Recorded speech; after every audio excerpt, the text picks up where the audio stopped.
And welcome back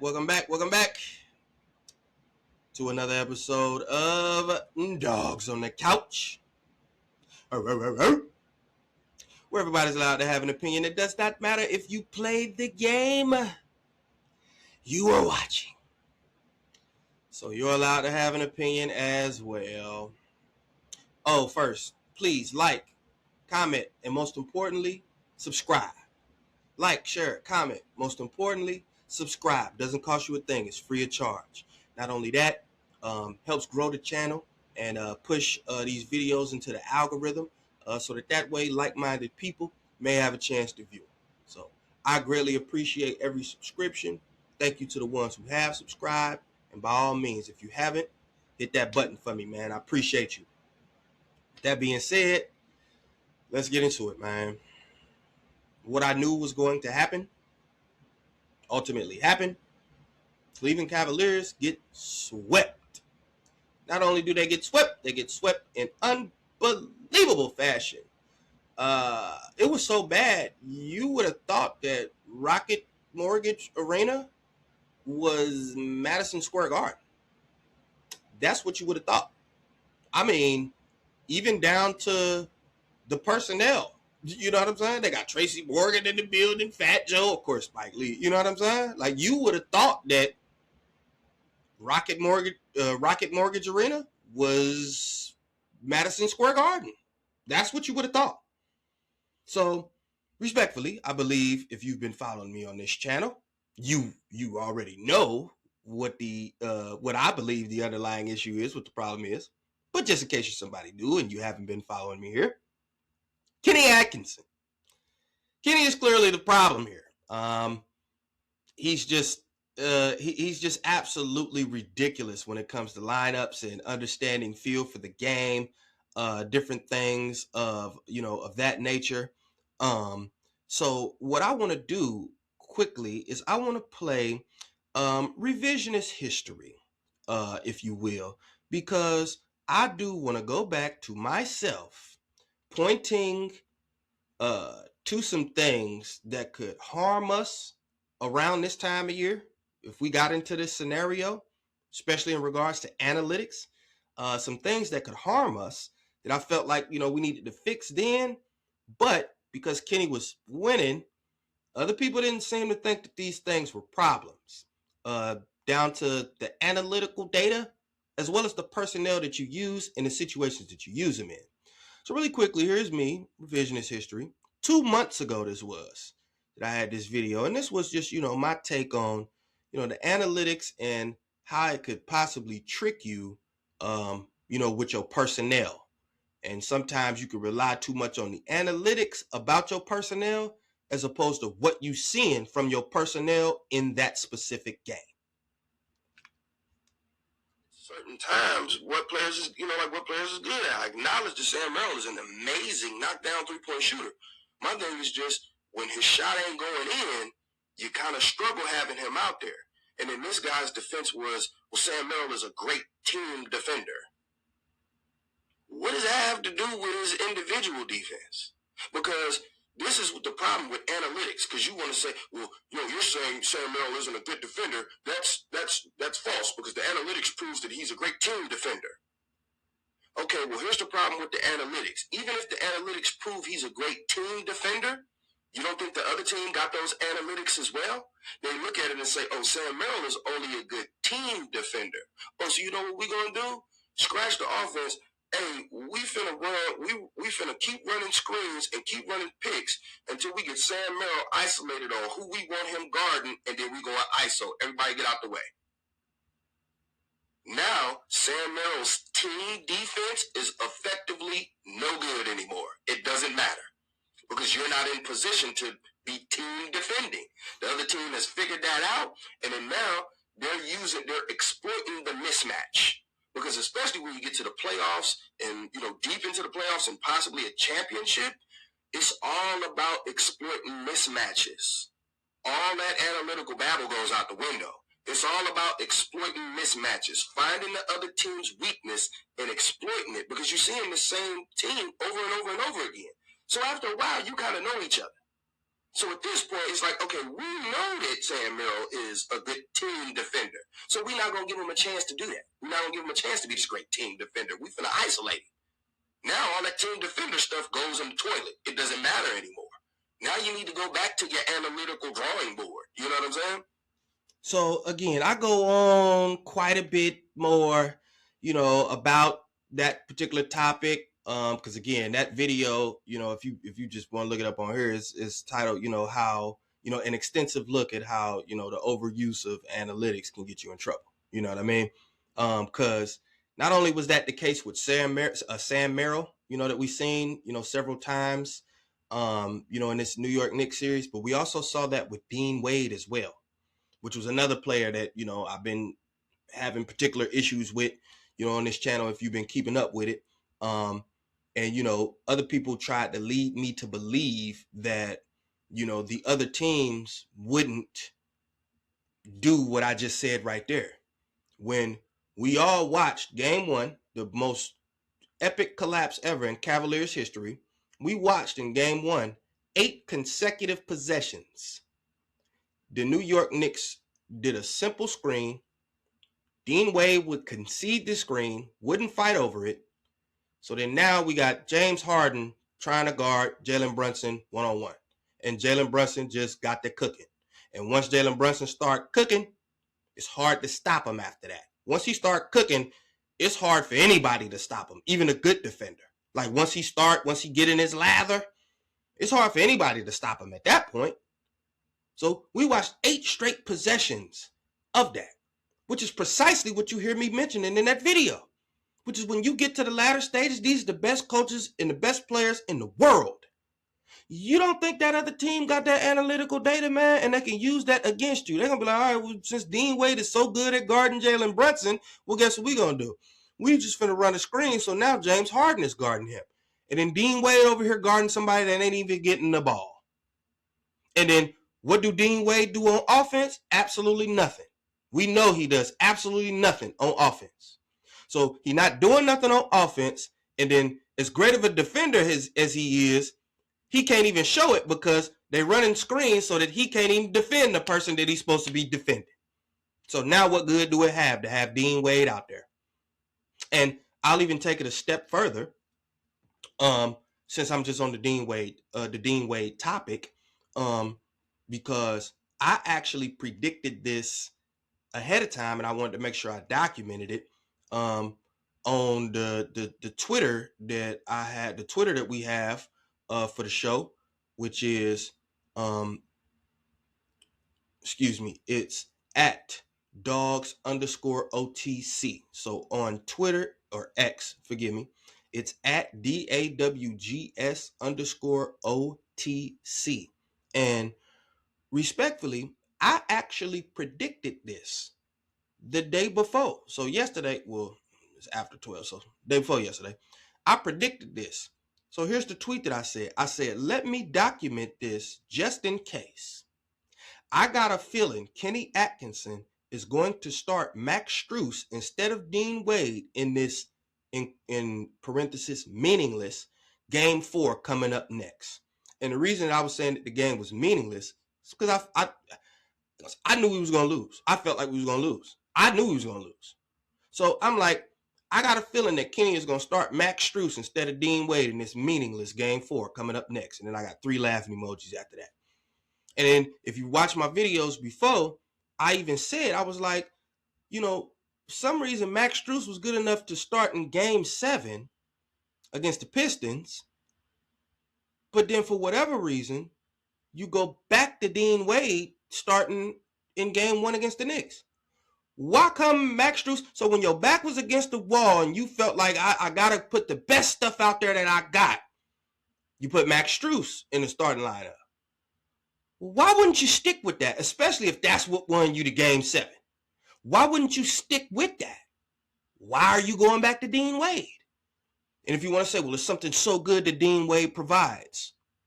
Okay, so then why in this series, when you yet again faced an elimination game, you either got to win this one or go home, why you ain't start Dean Wade again?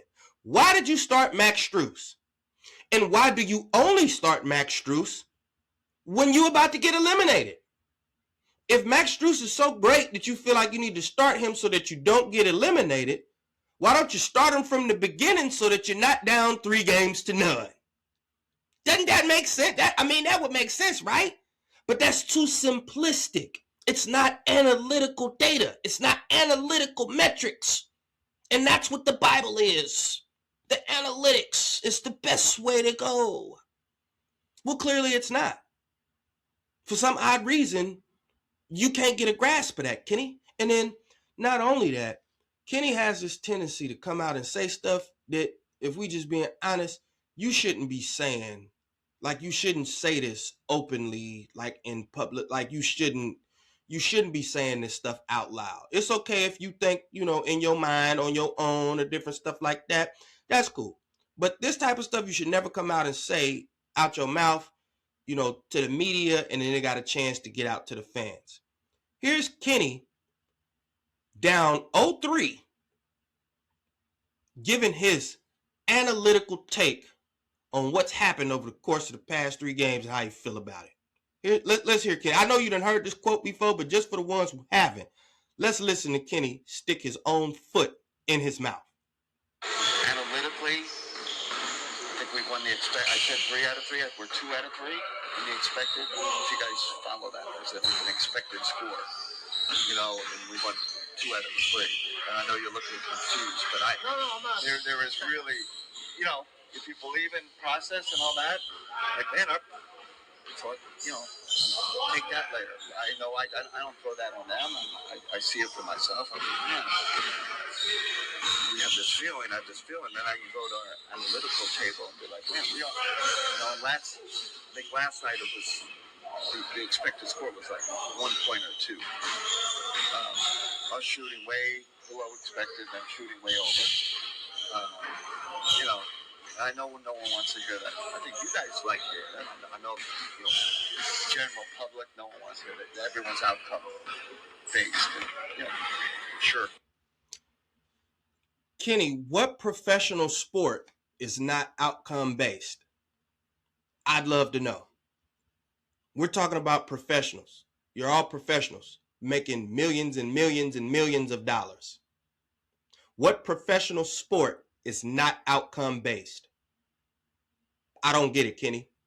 And the fact that you would come out your mouth and say this babble, like with confidence too, the fact that you would come out your mouth and say this is absolutely ridiculous. That's why that guy looked at you confused when Kim was like, well, I know you're looking at me like you confused. He wasn't looking at you like he was confused based on what you were saying. What you said didn't confuse him. He was looking confused because he was thinking to himself, why on earth would you be saying this crap out loud? Like, are you really saying this? Because, Kenny, your response to being down 3-0, your response is, well, analytically, we've won 2 out of the 3. What? This is the problem with analytics. It has people like Kenny thinking to himself that if you lose, it's okay as long as by the analytical metrics you won. Kenny ain't realized yet that winning on the data sheet doesn't mean that you won the game. Kenny still ain't realized that yet. Kenny's sitting there talking about some, I know people don't want to hear it. Why would they want to hear? Why would a fan base that's down 3-0 want to hear anything about, well, analytically, we won 2 of the games?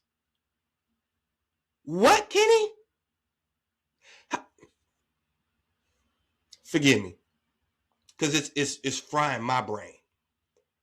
What on earth makes you think that that's something that can justify you being down 3-0? Because the analytical data, and then you say stuff like, well, our expected shots were lower, our expected points were lower, theirs were higher. Well, if we just go on by your analytics, then that shouldn't happen. But the thing about it is, and what I've tried to get understood about these dumb analytics, let me not call them dumb because, they can be useful.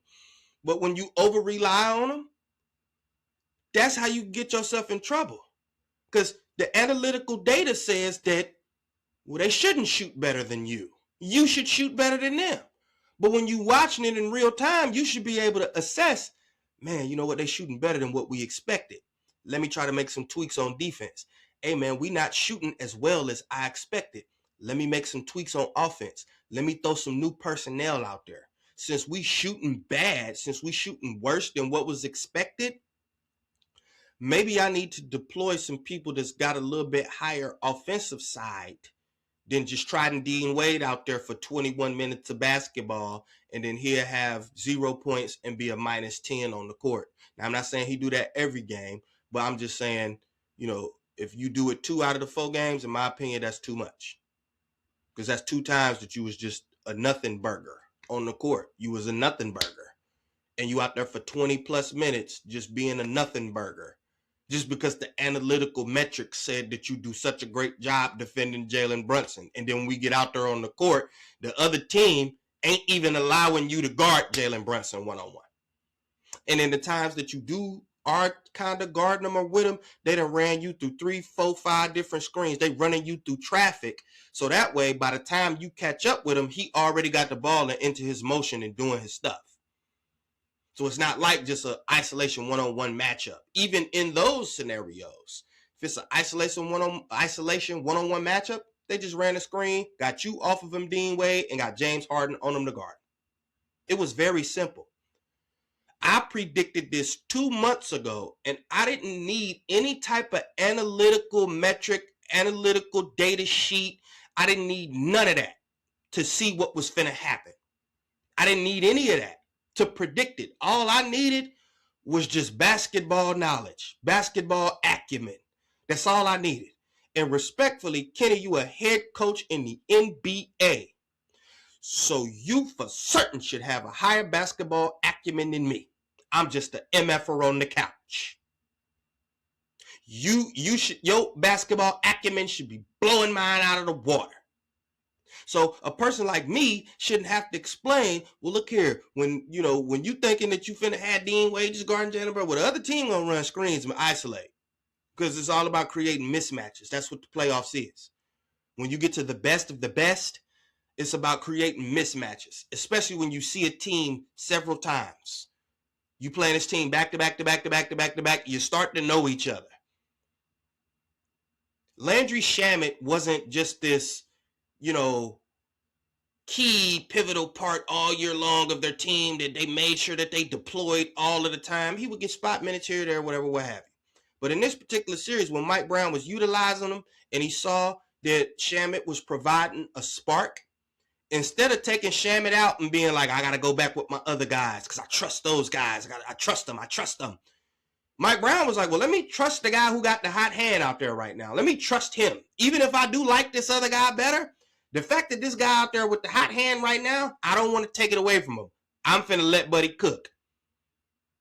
Shamet got games where he playing 28 to 30 minutes of basketball, and he a reserve off the bench. But he get 28, 30 minutes. Why? Because the coach was able to identify, oh, he got it tonight. So you know what? Let me deploy him a little bit more. Hey, Josh Hart, I know you had a great game last game, but you know what? You suffering a little bit this game. You know what? I'm going to let Shamet close the game out, and you can sit over here on the bench. I don't care if your feelings hurt. The job is to win, not to care about your feelings. Kenny wouldn't do that with Dean Wade. And when he does, he only does it when his back is absolutely against the wall. You lose this game, you get ready to go home. Oh, now I want to start Max Strus. Why? For what? Why are you starting Max Strus now? It doesn't make a difference. You about to lose and go home. So what you starting him now for? Oh, because it worked for you the last series in Game 7? Well, if you're smart and that worked for you the last series in Game 7, you would think you would try it again in Game 1. Nope, what you do, you went back to Dean Wade. That's what you did. You went back to Dean Wade and then use your analytical data to say, oh, I want to hold on to my timeouts. You can't carry them in the next week, Kenny. You can't carry your time. You can't just keep holding on to the timeouts, Kenny, while you watch your team lose a 22-point lead by the other team doing the same thing that you refuse to adjust 4. Then we talking about fatigue. Okay, well, if the team's so fatigued, why you won't play none of the players off the bench, Kenny? That's why your team's so fatigued, because you won't play none of the players off the bench. If I am mistaken, ain't that's what got Tom Thibodeau fired last year? Because Mikal Bridges and people was complaining that he wouldn't play none of the reserves? What might Brown do this year? Oh, if Landry Shamet in there cooking, let me play him. Jose Alvarado got a couple steals, let me play him. Deuce McBride knocked down a couple threes, let me play him. But yet Kenny is so stuck in his analytical metric mind. Oh no, I gotta go with Dean Wade, because if I don't start Dean Wade, the world's gonna end. I have to wait until my back's against the wall to start Max Strus. I have to wait until Dennis Schroeder is hurt to try to give Jalen Tyson extended minutes, or to put Keon Ellis in the basketball game. We struggling getting back on defense. Jalen Tyson and Keon Ellis will help you out with that. You refuse to play them, though. Instead, you wanted to play the guys who was fatigued, so they can't get back on defense because they fatigued, they too tired. You let her run these 4-guard lineups, and then you run the 4-guard lineups knowing that we're not shooting well, and then what's the result of that when you run the 4-guard lineup and we're not shooting well? Well, when we brick it, we can't get the rebound because we got all these guards out there that can't freaking rebound. When you could have a guy like a Jalen Tyson in the game to get some rebounds. Heck, as bad as everybody was shooting and as bad as everybody was playing, I would have sat somebody. I'd have been like, Naquan Tomlin, come on and get in here. Let me see if you will give me some fight. Because these other guys don't want to get back on defense. So you don't want to get back on defense? Sit your butt on the bench by me. Not after the game, let me look at it and tell you how we analytically we won 2 out of the 3 games. That is absolutely infuriating. In what professional sport do you think that's a good idea to say out loud? To a team, to their reporters, to the fan base? Yeah, I know we down 3 games to none, but hey guys, I mean, if you look at the analytical metrics, analytically, we won 2 out of the 3 games. I mean, I know you're looking at me confused or whatever.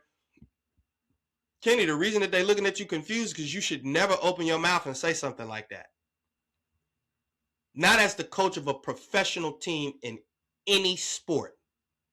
Any sport. If I'm one of the players in your locker room, when I heard you say that, that don't make me want to run through a wall for you, man. And then even the way that you explaining it, you all jittery and all over the place, and your facial expressions, just the body language. It's not that of a guy that I want to get behind. Like, yeah, you know what? Yeah, let's go out here. We can do this. That's why I'm like, when I heard him say that, and I'm like, oh yeah, we about to get swept. We about to get swept. Kenny gonna do the same thing. He gonna start Max Strus, thinking that all of a sudden is gonna make a difference. It's not, because the team that already quit. You could tell in game 3, one of the last couple possessions where, you know, the game was kind of out of reach. But even though the game was kind of out of reach at this particular junction, you still don't just give up. You know what I mean? Like, you still want to, like, fight. You don't want to just give up. You know what I'm saying? But here's the announcers calling this play in real time. I'm pretty sure the people who was watching you gonna remember this play. Brunson gets free, fakes, goes inside, lays it up and in. And the Cavs just stopped playing on that possession. They stopped playing the possession before that. Like what? Like, this is the stuff that's going on. So respectfully, when that right there happened at the end of game 3, and then I'm hearing Kenny come out and talk about how analytically they've won 2 out of the 3 games, I'm like, oh yeah, this is a wrap. This is a wrap. Because if you're willing to tell this to us, I'm pretty sure you're saying some crap like this to the players too. And if I'm one of the players and I'm hearing you say that, buddy, I ain't got no, you know what, man? 1, 2, 3 Cancun. 1, 2, 3 Cancun. Because we not about to, even if we do win this game, we don't do nothing but go to the Madison Square Garden and get our butts kicked. So you know what? Let me get my vacation started early, man. 1, 2, 3 Cancun. Let's go. I got, if I'm Donovan Mitchell, I got Coco Jones or whatever. She waiting on me anyway. We supposed to be going to Cancun. 1, 2, 3, Cancun. Let's get up out of here. This dude talking about something analytically we want to. You know what, man? I'm beating a dead horse. Of course, I'm going to be back.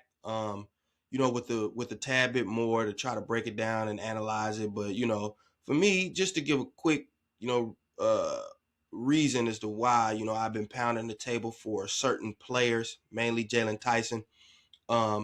It's just this idea right here. Now we heard Kenny and what he was saying, how he talking about the analytics and all this other crap. Let's listen to Jalen Tyson and what he felt like prior to going into Game 4, what his feelings were. Like you said in the film meeting today, if you don't believe, get out. It's kind of where we're at right now, and our backs are definitely against the wall. This is win or go home. So I think ultimately it's a pride thing. Tomorrow it's going to be a big test for where we are mentally. Like you said in the film meeting today. So this young man is letting you know, like, this is a pride thing. Like, I got pride. I'm not trying to get swept. I don't want to get my butt kicked like this. Like, what's up? Like, if it's like that, get the heck out of here. And respectfully, what I think is, I think it's the players thinking to themselves, Kenny might need to be the one to get the heck out of here. Respectfully, you can fool other people, but you can't fool the players. I'll close by saying this. I don't know this to be 100% true, but my personal speculation, there may have even come a time where the players themselves, like a Donovan Mitchell or James Harden or Evan Mobley or Jared Allen, these guys probably know that Jalen Tyson, Keon Ellis, Thomas Bryant, these types of players can help. I'm pretty sure they know these kinds of things, especially when they thinking to themselves like, man, I'm tired, I'm banged up, whoop, whoop, whoop. Why coach won't play Jalen Tyson a little bit more? Give me a breather. Try to help him find his lather again, because he was doing real great whole season. Now all of a sudden he can't get no minutes. Why can't he won't play him? Or man, what's the name? Keep missing a whole lot of threes. Why he won't put Thomas Bryant in? At least Bryant could stretch the flow. Let's give him a chance before we just render him ineffective in this series and just say, oh, he won't be able to do anything. Let's just put him out here and see. You don't think the players that might have creeped into their minds at some point, like, well, you know what? If Kenny about to keep doing this, there's no way we're going to win. I'm dog tired. James Harden dog tired. The only rotation pieces that Kenny want to give us is Sam Merrill, Max Strus, and Dennis Schroeder. And he refuses to play anybody else besides Dean Wade. He refuses to start anyone else besides Dean Wade. And we watching Dean Wade do. I'm gonna say it 1,000 times over. I watched Dean Wade in the game where we was up 17 points in the third quarter, turned down a wide open layup to pass the ball out. He did the Ben Simmons. You don't think the other players on the team noticed that? And then when they in this dog fight against the Knicks, that they don't think to themselves like, man, I really wish we had a guy out here who wasn't scared in certain scenarios like this, or who could do a little bit more ball handling or playmaking and ain't scared.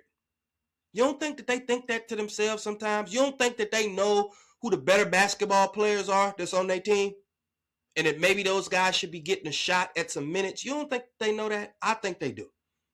So respectfully, I've been saying it for months. This put the stamp on it, in my opinion.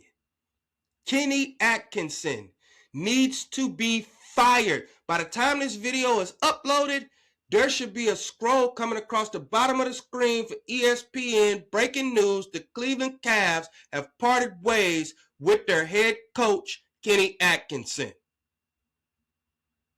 Kenny, get up out of here and take your analytical babble and the fact that you win games analytically as opposed to winning them in real life. Take that and go to some other team with it. Orlando Magic might be looking for a head coach. See if you could go down there with that crap. Dogs on the couch. Signing off.